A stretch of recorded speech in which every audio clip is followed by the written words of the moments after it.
You're listening to the Our Erie podcast with DaVona Pacley, Marty Nwachukwu, and Lydia Laythe. We're here to highlight community voices and bring new perspectives to the table. We are unpacking Erie's and America's baggage. We're speaking truth to power. Take a seat.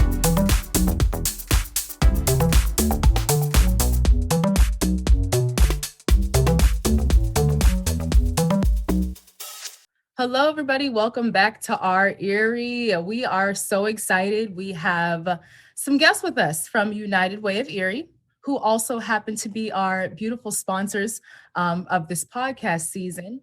And so I will go and I will let each lady speak and say who they are. Hi, everyone. My name is JoLynn Bush. I am an Erie native, born and raised, and have never left. So I've been with United Way for going on 7 years, and I'm currently the Director of Marketing and Communications. Very happy to be here.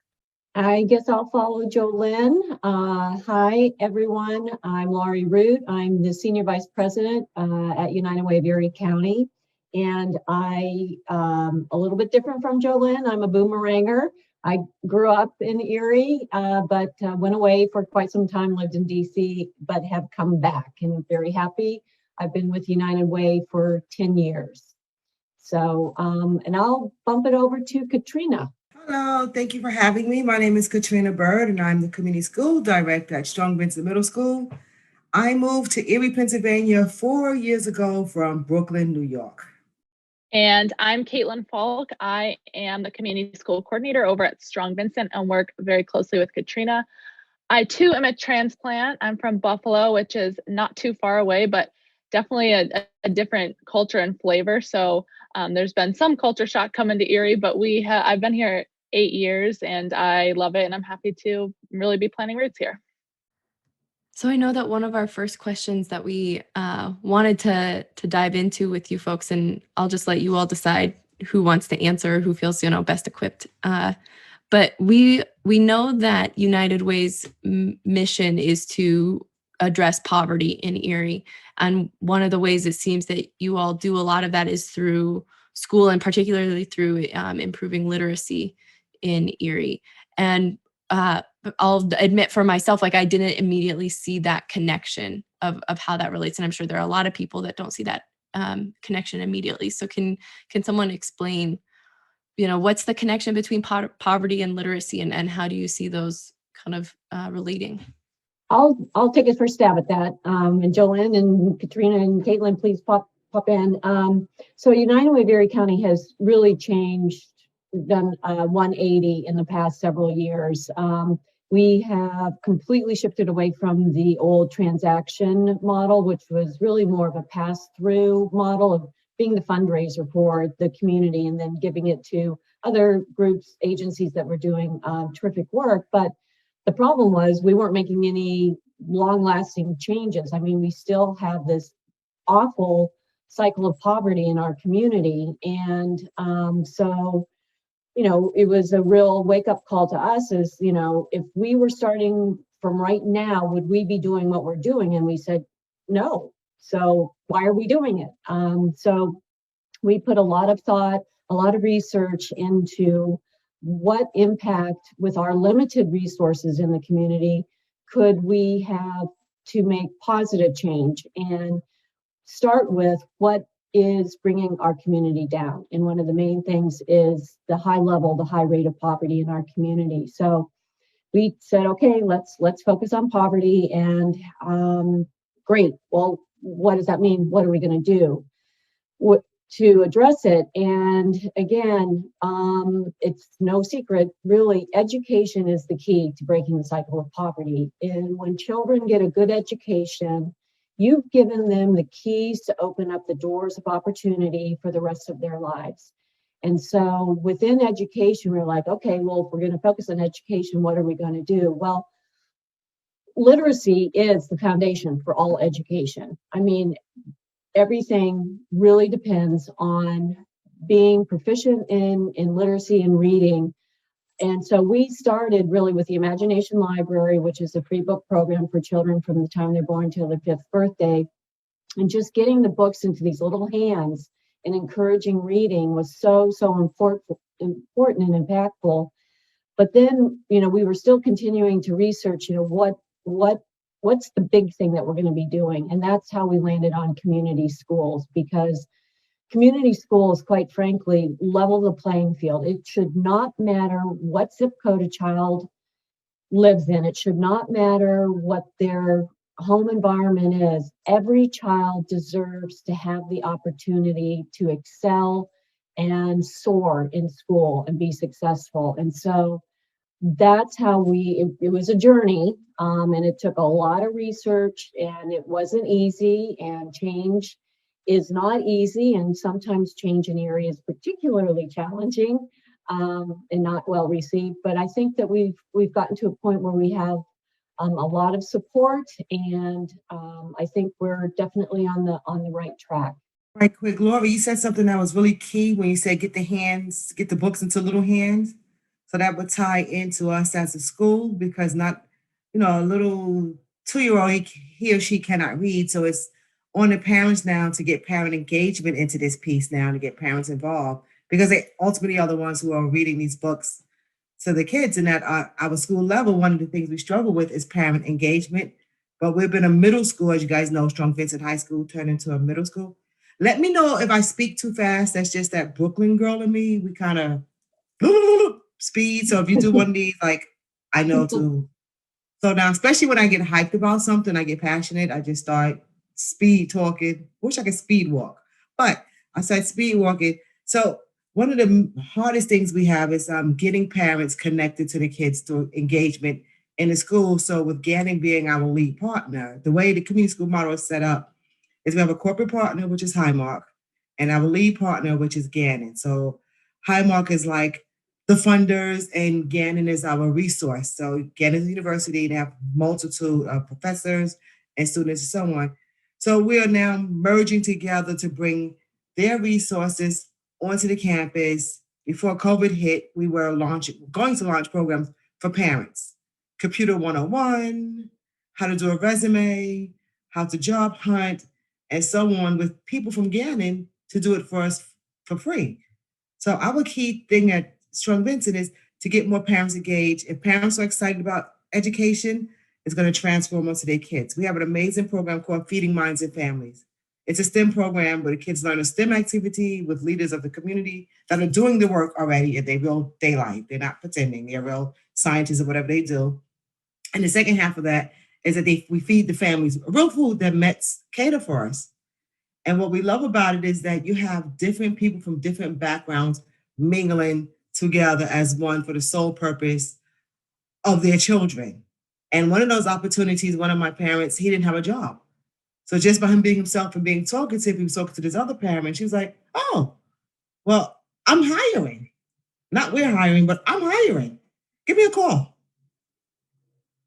So those kind of things make an impact. And when the kids see that the parents are together, regardless of their race or socioeconomic background, that it just keeps moving. It's a slow climb, but we're getting there to make the difference. So education, like Lori said, is the key, and family engagement. And I think that's what makes the community school model so great, is that we have the space to do all these different things. So yes, we're addressing literacy, but we're also addressing parent engagement. We're also addressing maybe day-to-day needs, and we're addressing social, emotional needs for the kids. And before I guess right after college, I actually served in the AmeriCorps, which is the domestic version of the Peace Corps. And their mission was to eradicate poverty. So a similar mission along with the United Way, which is a very bold, audacious mission. And I think it's something that, it's kind of the shoot for the moon and you'll land among the stars kind of thing. I don't know how long it will take or if we'll ever really get there. But when we set that high standard, we're growing. But through my time in AmeriCorps, it also made me realize that we also have to look at all of the factors that lead to poverty. So it's not just standing in the present and looking to the future, but it's standing in the present, looking back on the past to understand how we got here, because there's a lot of pieces to the conversation of poverty, whether it's generational poverty or institutionalized systems that have impacted people's lives, not just here and let's look to the future, but we have to, it's a multifactored approach. And I think the community schools model is a way to address all of those pieces. Thank you for that. I'm interested, when I hear y'all speak about so passionately about the community schools being a very good initiative to do.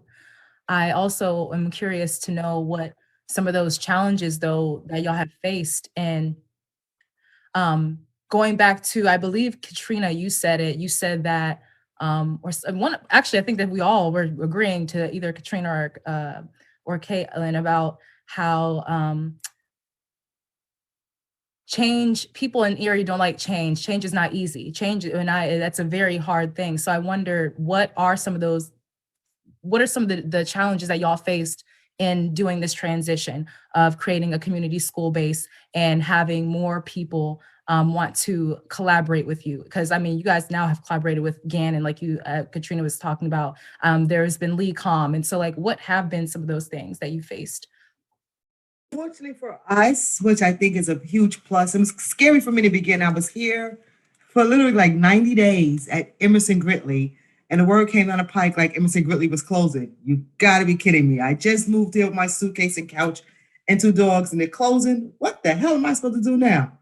But we came together as a new school. It picked up the Roosevelt Middle School and put us all into one school with just a few teachers remaining from the high school. So it was easily adaptable. But then you did have those who were there before. And I like to say the challenge was changing the culture. So when I mentioned parents, when they come into the school, they're met with kind of like resentment or attitude-ish. What you doing here now? You're back here, oh, my kind of gosh. Not to penalize people for doing something that they've been doing forever. Maybe they don't realize they're doing it. Maybe they just, I don't know what the story was. But getting through to those people to let them see that those folks on the other side of the counter are human. They have real life issues. They're coming to us for a reason. And as a student themselves, from what I'm learning since I've been here, that they may have been damaged as a student themselves because of those reactions, because of the exchanges that they have. So they are disenfranchised and disconnected from the schools. And it's generational, it's passed on. So here comes Caitlin and Katrina with our little ideology attitudes and little bubbly selves, because we could be the bubbly ones. We're not immersed in with the kids the day-to-day, because working with kids can be challenging and tiring. So we were always upbeat, challenging those that are in place to make a difference when folks come into the main office, or when you're calling a parent, call parents for good stuff, just random stuff. Text parents just randomly. Caitlin is good at it. She has like on her phone like 200 parents. She just texts randomly, hey, DaVona did great today. I saw her going down the hallway. Her spirits are good. Really? She was upset this morning. Mm-hmm. We saw that. So we saw in the hallway, we would pull it to the side kind of thing. So it's just changing the culture, changing the ideology, so we got people on board, and now we let the teachers know that you matter as well, teacher. You're not just the one in the classroom. We care about you. So we have like breakfasts for teachers. Caitlin launched this huge Fitbit challenge when she saw teachers walking around the hall exercising. So she's like, hey, Gannon has all of these Fitbits. Would you like guys to do a challenge?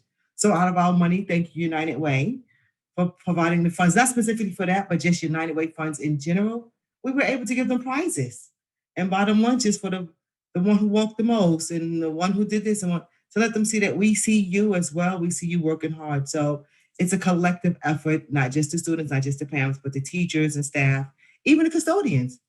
When we buy hoodies for something, we buy them hoodies as well. Everybody want to feel mattered. Everybody want to feel important. Everybody wants to feel part of. So we're bringing all of that together as one. So we call ourselves the Strong Vincent family. As you just heard Caitlin say, her brother Cujo was barking. I call Caitlin my daughter. Can't you see the resemblance? Because I'm old enough to be her mom, like Lori said, I'm aging myself, but I could be Caitlin's mom. So I'm going to introduce you guys to my daughter, and here comes Caitlin and her brother. So I think what makes us stand apart with what we're doing is that we actually love each other as a school, and we're a family. We're not just co-workers. It's not just Caitlin and I, but also our principal, Andrea, and the Swimmers team. I could go on and on about our school, but we actually care about each other's well-being. There is no doubt you guys are proud. I was going to take it up to that 30,000 foot view to United Way's perspective on this, a challenge with community schools from marketing lens, nobody knows or knew what they were when we launched. So in 2016, to bring a model that is 20 years old to the community that's nationwide, really worldwide. There are community schools all over the nation. So to bring that model to a community that has no idea what it is, to explain what it is in a 30-second elevator speech, those kind of things. But it's been a challenge to describe the work and to get buy-in for the work, which is essential. You have to have a principal that wants to a co-pilot. You have to have a superintendent that buys into the work. But also, United Way as a brand faces challenges with people understanding that we're a local organization. They believe that their funding is not staying here in the community, and we fight every day to really challenge that perception, because it's just not true. So we have, an additional challenge of people understanding what United Way does in the community, but also what are community schools. And it's been a process to learn how to explain it as we've been launching the model. So speaking of the model, what is a community school? Because we were talking about it, and I think some of us may have like a general understanding, but like now's the opportunity to really tell folks what it is. I'll take that, because as Jolynn alluded to, we spent a lot of time trying to whittle down the description of it into bite size, because to really explain a community school and the model, it would take a long time. I could take up this whole podcast on it, but essentially, one of the things that's really important to understand about the community school model is it is not a program. It is not a plug and play program. It is a framework. It's a strategy of how school buildings function differently. And it's a real, Katrina alluded to this. It changes the entire culture of the school. But from a 50,000 level definition of a community school is a model that addresses the barriers to learning and breaking down those barriers to learning that low-income children face at a heightened rate. So, and those barriers to learning range from basic needs like food, clothing, shelter, to behavioral and mental health counseling, to vision and dental support. I mean, imagine showing up in school in dirty clothes, maybe ripped, maybe in the wintertime, you don't have the proper footwear, you need glasses, you don't have glasses, you haven't been to the dentist. We have dealt with students that are, in middle school who've never been to a dentist. So how can you expect a child to show up to school, maybe coming from trauma in their home environment, and to immediately get into the classroom, shut all that off, maybe they're hungry, shut all that off and listen and engage and learn? It doesn't happen. So the community school model really is structured to, and it's a very, it's all evidence-based. The measurements, and Katrina and Caitlin can talk about this. This is an action plan that every school has. It is about 150 pages long, and the community school director with United Way gather all of this data to identify what are the needs in that school, where are the gaps, what is happening in the school, how can it happen a little bit differently, and let's have a cohesive approach to delivering resources that remove those barriers and break down those barriers. And as Katrina alluded to, it's not just the students, it's the entire family. If the family is struggling, if the family is unstable, the child is also going to be. So, Katrina and Caitlin can talk about the time that they spend with parents as well as with the students. And so now community schools become a hub of their neighborhood. They become a safe place. They become a place resources and for growth and for assistance. So, and children begin to thrive. You start peeling away those barriers, they start to be able to engage in a much more positive way in school. And, research shows that starting at 5 years and on, the academic improvements start to be realized. Does that make sense, Marty? Yeah, that makes sense to me. Add on, Marty, right quick, what Lori's saying, like from our level, because the United Way is way at the top. They call themselves our backbone, but I think they're like our protective gear. They're our protectors. So all that Lori says, what we did was we brought in like the mobile dentist to come in to see the kids, to do the kids' teeth with cleanings and extractions and so on. We have a closet full of coats for girls and boys. We have boots, we have shoes, we have some school supplies, things that kids would need right there on the campus. They don't have to go far to go get it. On the elementary school level, they have the vision people to come in. They have an eye doctor. He comes right in, he or she, and he does their vision and so on right on the campus. So they don't have to miss any seat time, any learning time, and it's right there. So that's what we mean by it's the hub of the community. And as we continue to grow, more programs will be there on the campus, not to take away from community centers, but we are now becoming that place. If you were to Google in Cincinnati, Ohio, it's called Euler High School. They're like the community school mother to me. On their campus, as they every day, they have a full-time doctor, full-time dentist, full-time mental health team right there on the campus, and everybody in the community can go there every day and have a full pantry. They have a big contract with Kroger's, and families could go there shopping when their food runs short. So that's the aim of what I feel is a community school. So essentially, So essentially, like where all these services are in different places and families have to make plans of how to get to all these different places, you're making the school a central space in the community, a community hub where you can go get these services that are essential to our health and well-being. And we even have a mental health piece through the Achievement Center on campus. So the families have to go way to Never Neverland. As you know, here in Erie, transportation is a huge issue. So the services are right there on the campus. Go ahead, Jolyn. I was just going to ask Katrina, because I feel like this is impactful when you talk about the partnerships that are forged, and maybe we were going to get into this, but Highmark and Gannon on both sides. So Highmark is the corporate partner and Gannon as the lead partner. That structure is in place at each of United Way's 10 community schools.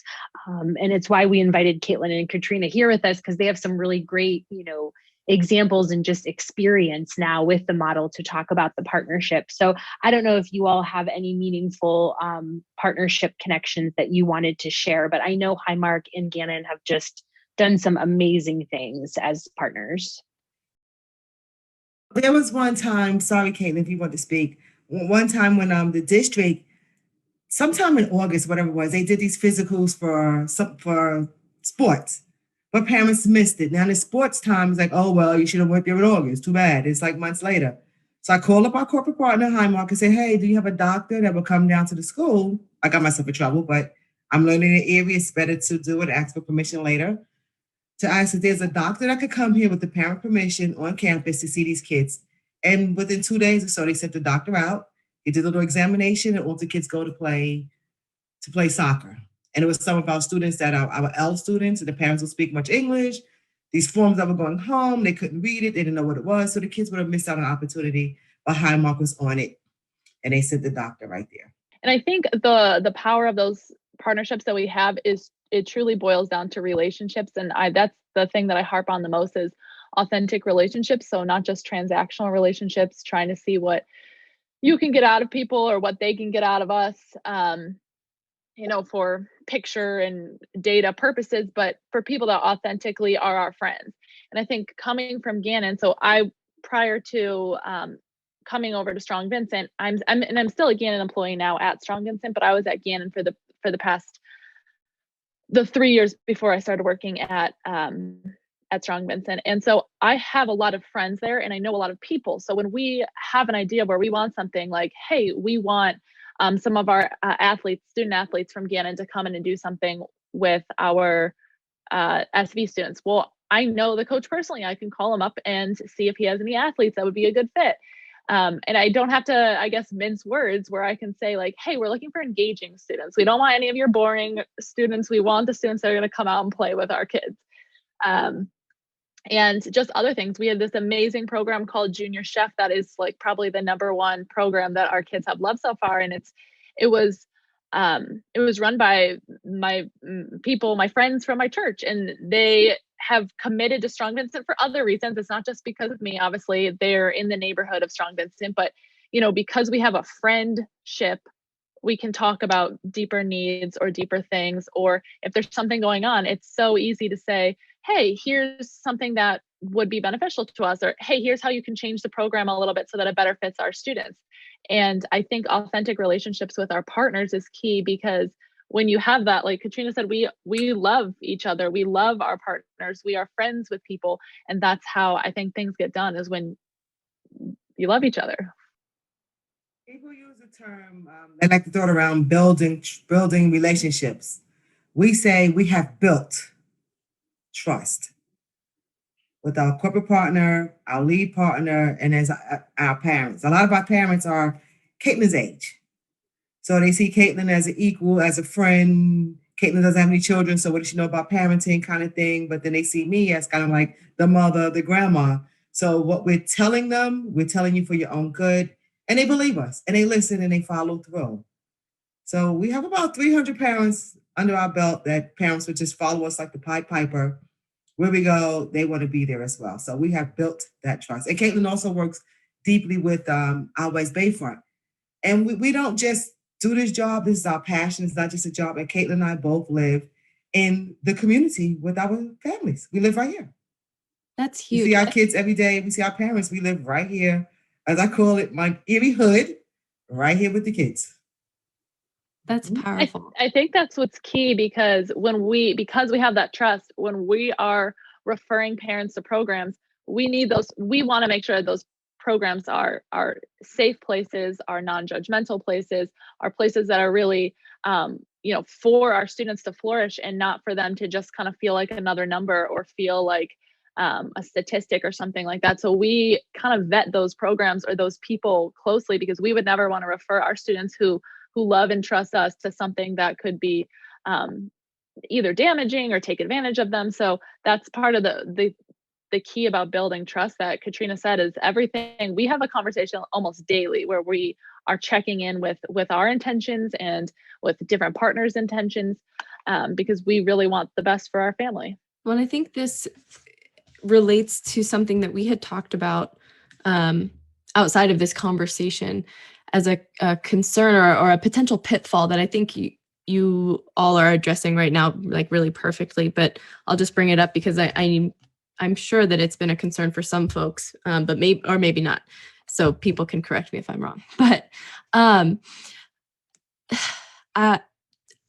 speaking as a white woman who is in the social work field, who cares about helping people, but is also aware of the racial and socioeconomic dynamics at play in a lot of social work situations or helper situations. We've talked on this podcast about kind of like that white savior complex of like this white person that comes in, or this wealthy person that comes in and says, here's what I'm going to do for you, and doesn't consult the community or doesn't really consider like, is this actually helping, or is this what they want? And I think that there's, really well-intentioned people can still kind of fall into that fault or that pitfall there. And how do you make sure that you're not doing that? Because it sounds like, you really do have buy-in from the community, and you said, you're checking with your intentions. In addition to that, is there anything else you're doing either at the top level or on the ground level that you're doing to make sure that you don't ever fall into that sort of like, here, we know best, let us fix you kind of? So can I take that from the United Way perspective first, and then we can talk about the community school, the more granular aspect of it. United Way follows, it's called Collective Impact, and it's an actual framework of how to work and how to address social challenges in communities. And it was developed at Harvard and with Harvard and a global consulting firm FSG that goes into communities to help them put together the structure of how to address complex social issues. And poverty is a complex social issue. It's going to take a lot of hard work, and it's going to take working differently. And with collective impact, there are certain that you have to work a certain way, but one of the most important is open communications and shared measurements. You have the backbone organization, which is United Way, to keep everybody together and working together. And it's essentially you leave your own agenda at the door, and we're coming in together because we have a common goal. And the common goal is we want our students to be successful in school. And it's important to be respectful of all voices, and it's collective impact leadership is not easy. We all have our egos, but with collective impact, you have to let go of those egos and work as a team to accomplish the outcomes that we want to as a community. So it's working a lot differently. There is not a whole lot of collective impact that has happened in Erie. Hopefully we'll see more of that.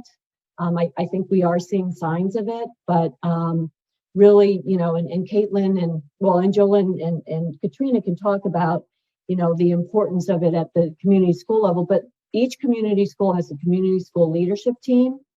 The community school director and the out of school time coordinators, they talk to the teachers, they talk to the students, they talk to the parents, they talk to the administrators, they talk to the neighborhood, they talk to businesses in the neighborhood. All these voices are really important, and they have to be included if we're going to get to a different place. Thank you. In layman's terms, we did, instead of just telling the families what they should do or what they should have, we did, she put up the action plan a few minutes ago, and we did surveys back when to see what the needs of the community are or were. And it's constantly changing. Every year we reevaluate it and go over it again.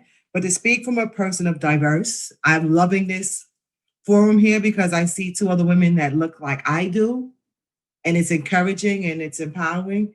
What I would like to see, my vision, my dream, to sound like Dr. King, is hiring more folks of diversity, not just people that look like the women that look like me.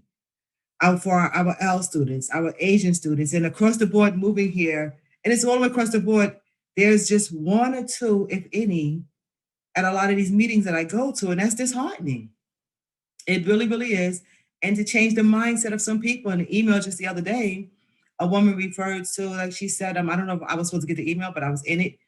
She would prefer to have a person of color to be the presenter, the expert or something. And then she said that in the public email. When I called her out on it, folks called me sidebar to apologize. If you want to correct the error, do it publicly, not to embarrass this person, but to let them see the error of their ways. And like this kind of thinking and these kind of words could be hurtful to other folks, to change the mentality. And I think it all goes to the hiring practices, to hire those as well. And I said this to the people that I sit on the board at the Erie Children's Museum. And when they first was vetting me 3-4 years ago, they said, I was new here. What have you heard about the museum? I said, listen, don't ask me my opinion if you don't want my honest answer. Because I'm straightforward and in your face about it. And I said, I see and hear this museum is for rich little white kids. So what can we do to change that? How about your greeter at the front door? If you're looking to bring in the Muslim community, maybe someone that looks like them. You're looking to bring in these different communities, somebody that the people can identify with. But breaking down the barriers of race in our school, I have little white kids, little white boys and girls calling me grandma. Before COVID, giving me hugs, giving me kisses and so on. Because Caitlin and I are that face out there. I say that Caitlin now is woke. She and I have intense conversations, but I'm sure in the beginning we're a little uncomfortable from her coming from the Gannon background when everything is all cheery and rosy and fun every day, but this is the real world. And she sees firsthand how some of these remarks affect me personally and send me to a tailspin. And she witnessed it all the time and see me go through those ups and down emotions. So she gets it. So I believe if there's more diversity within the workplace, within the school system, on Gannon's campus, even at United Way and so on, Erie Insurance, well, not even Erie Insurance because they have a big diverse one. Mhm. At the hospitals, we will start to break down barriers, but that's beyond my scope, my little school, my little corner of the world, is to see the kids that no matter what color your skin is, we love you. And here we are.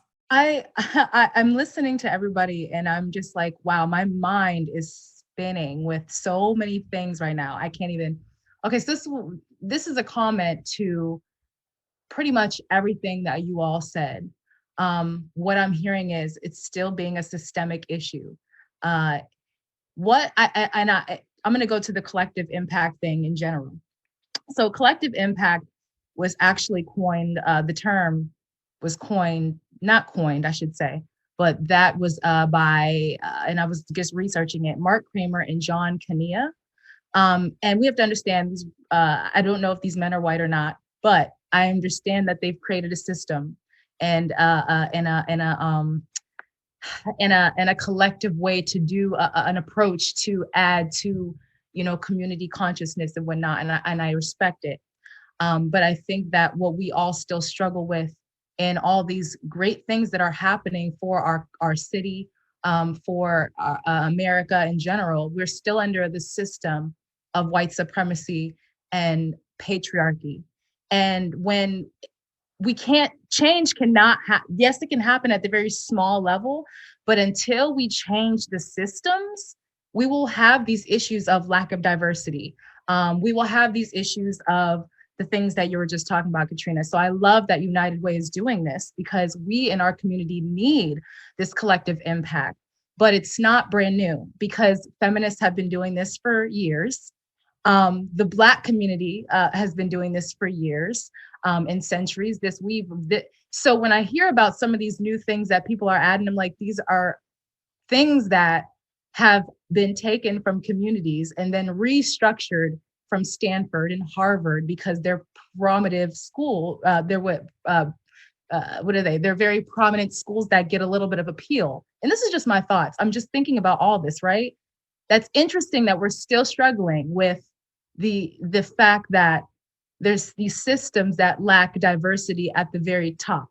It makes me kind of like, I don't know if anybody else is kind of thinking about that, but I'm just thinking like, it's still a big issue. This is still a problem. Like we should not sit here and hear Katrina say that she wants to have more diversity, more culture in these schools. Yes, we need that, but that needs to be like in the mindset of the people at the top. And a lot of them are not people that have been in situations where they're helping these people. Mm-hmm. You know what I'm saying? And so I think that when Lydia was asking earlier about the conversation about the white savior complex, to me, honestly, sometimes it still feels like it, like all these systems still feel, as much as they're in good faith, they still feel like there's a savior complex because of the people who are creating these mm-hmm. who are kind of like still kind of not understanding really the plight of people who are in poverty and so I don't know, I feel like there's still, and I'm feeling like there's still a little bit of a disconnect. But I do feel and I value the work that you all are doing. And I hope that we can kind of shift the mindset. It's not that we have to fix these systems. This is a bigger system that we have to fight. That's just, I'm hearing you all and it's like, wow, I still get frustrated. And I'll be real, like I still get frustrated that we have to sit here in 2021. It's like we're moving forward and yet we're still holding these old systems and beliefs and perspectives that don't benefit us moving forward, and so like words can change and like we can change terms, but until we change the systems and like break them down and really restart from the like bottom, like it's gonna still, and I don't want to be like a Debbie Downer, but that's what I'm feeling, like the systems have to change. And I should not say Debbie Downer, that's not right for me to say. I'm not gonna apologize, that's how I feel. Period. I had a question because the term collective impact wasn't familiar to me, and my background is grassroots organizing. So my question is like, through all the programming, where is the feedback from like the parents coming from, the planning that's happening with the parents and students? Is there any of that happening? Like, is any of that part of your process? It's very much a part of the process. It's the dialogue and the open communications is very much a part of collective impact approach and the community schools. I mean, the community school director is the key to launching a community school model.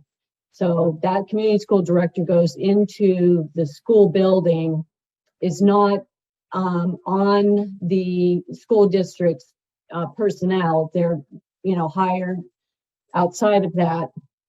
But think of it as the co-pilot to the principal.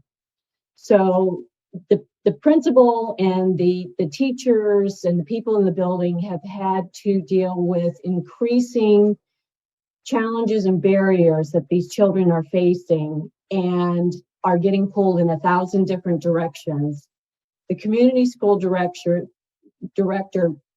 put some sanity around how we're going to deal with this within the community school model framework. It's a very defined process in implementing a community school. Katrina and Caitlin can talk a lot more about this, but one of the first things that happens in a community school that is different is the engagement with the parents, with the adults, with the neighborhood, building those relationships. It's all about the relationship development. While the action plan, research and data collection and focus groups and surveys and one-on-one conversations and getting out in the community to gather all this information to put together this action plan, while that's happening, the community school director and her team are focusing on making the communication with the families much more positive and much more active and engaging. It's all about that. So I don't know, Caitlin or Katrina, if you want to talk a little bit about that. Because Caitlin's with me in the community. We took away titles at our school. So there's no director, there's no coordinator. We call ourselves the team, because from my experience as being a supervisor for a million years, when you put titles on it, people tend to come to the boss. So they see Caitlin and I as one, as equals, as I see her as an equal. But building the trust, and we live here with the people. Like I said earlier, we live right here with them. So if there's a question, they come right to us. Caitlin and I do barbecues outside of my garage. We didn't know we could spend the United Way money for this the year before because we were spending our own, but now we know we can use some of those funds. And every other Saturday we have barbecues before COVID right here at the side of the house to let the people know we're here with you.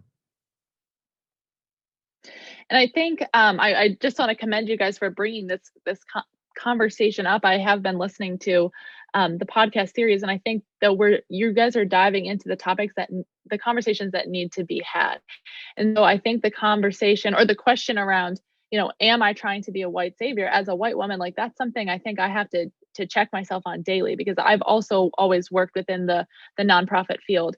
And so there's a lot of the nonprofit field that has that mindset. And I think it goes back to authentic relationships. And again, I could be wrong and still doing things wrong, but going back to like authentically knowing our families. And we have 900 kids in our school, so there's obviously no way I know every single family. But as Katrina, referenced, we have about 200 or 300 families that we feel close with, that I feel like I could pick up the phone and call them. I actually just, I got diagnosed with a dairy allergy, and I know one of our students had a dairy allergy. So I called his mom and I said, what products are you using? What are some recipes? Like and she sends me recipes all the time. Like, we have developed relationships, but still, there are frustrations that are maybe like implicit biases that we have to check ourselves on, or me personally have to check myself on if we are dealing with a family and we're like, why did the parent do this? Or how could this have happened to the child? Who would let this happen? Like, there is an air of judgment that comes up, and it comes up in everyone. So how are you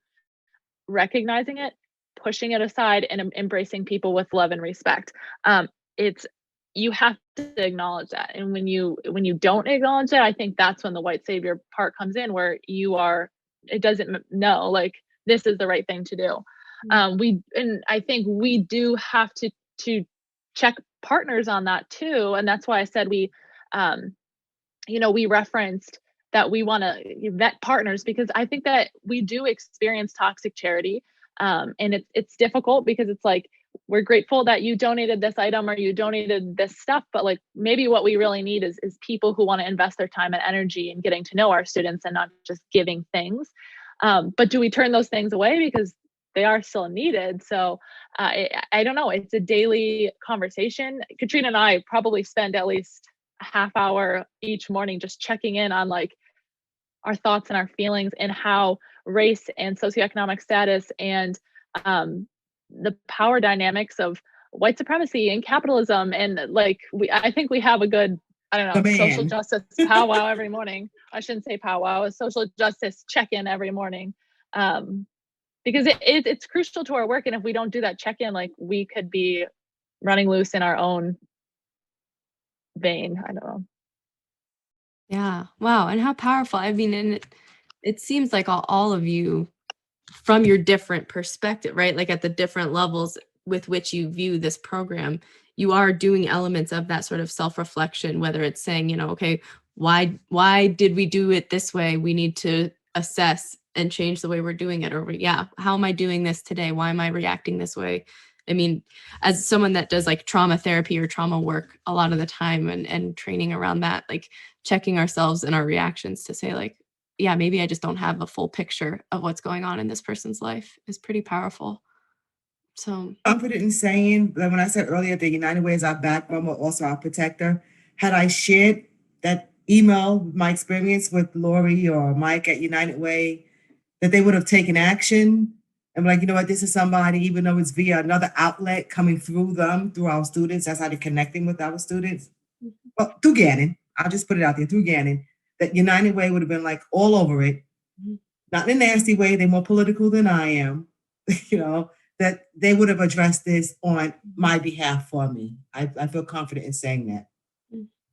Even though we would say white savior, because United Way is a whole bunch of white women there, which we all know, but they see things a bit different because they work with us closely, and they would have had my back. I feel confident saying that. You've been listening to the Our Erie podcast. Community voices unpacking Erie's baggage and speaking truth to power. You can continue the conversation on Facebook, Instagram, or Twitter at Our Erie Series. Funding provided by United Way of Erie and Ember+Forge. Music produced by Light Shadow. We appreciate you for listening to the Our Erie podcast. Until next time, take care of yourself. Keep fighting the good fight. Peace.